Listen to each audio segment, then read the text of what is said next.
నమస్తే welcome to Sakshi sports. This is Durga. ICC T20 ప్రపంచ cup 2026 నేపథ్యంలో పాకిస్తాన్ తెరలేపిన బాయ్కాట్ నాటకానికి తెరపడింది. భారత్తో మ్యాచ్ను బహిష్కరించాలన్న తమ నిర్ణయాన్ని ఉపసంహరించుకుంటున్నట్లు పాకిస్తాన్ ప్రభుత్వం సోమవారం ప్రకటించింది. ఐసీసీతో చర్చల ద్వారా వచ్చిన ఫలితంతో సంతృప్తి చెందడంతో పాటు మిత్ర దేశాల విజ్ఞప్తి చేయడంతో భారత్తో మ్యాచ్ ఆడేందుకు తమ జట్టుకు అనుమతిస్తున్నట్లు పేర్కొంది. దీంతో ఆదివారం కొలంబో వేదికగా జరిగే భారత పాక్ హై వోల్టేజ్ మ్యాచ్ కు మార్గం సుగమమైంది. వాస్తవానికి పాకిస్తాన్ బాయ్కాట్ చేస్తామని ప్రకటించినప్పుడే ఆ జట్టు యూటర్న్ తీసుకుంటుందని చాలా మంది క్రికెట్ అనలిస్టులు ఎక్స్పెక్ట్ చేశారు.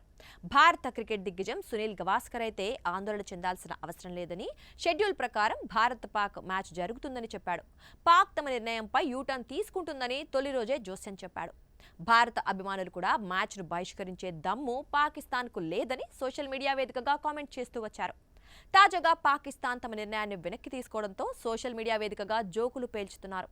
ఐసీసీ ఆంక్షలకు పాకిస్తాన్ భయపడిందని కామెంట్ చేస్తున్నారు. పీసీబీ చైర్మన్ మోసిన్ నఖ్వీ ఆడించిన డ్రామా ఇదని, భారత్ను బ్లాక్ మెయిల్ చేసేందుకు ఇలా చేసిందని ఫ్యాన్స్ అభిప్రాయపడుతున్నారు. కానీ పాక్ బెదిరింపులకు భారత్ జంకకపోవడంతో చేసేదేమీ లేక తమ నిర్ణయాన్ని వెనక్కి తీసుకున్నారని కామెంట్ చేస్తున్నారు.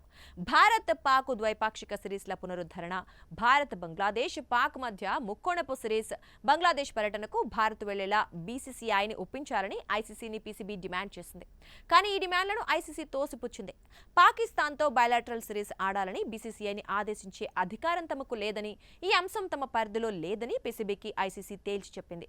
బీసీసీఐకి మాత్రమే ఈ అధికారం ఉందని, భారత ప్రభుత్వ మార్గదర్శకాల ప్రకారం బీసీసీఐ నడుచుకుంటుందని పీసీబీకి ఐసీసీ స్పష్టం చేసింది.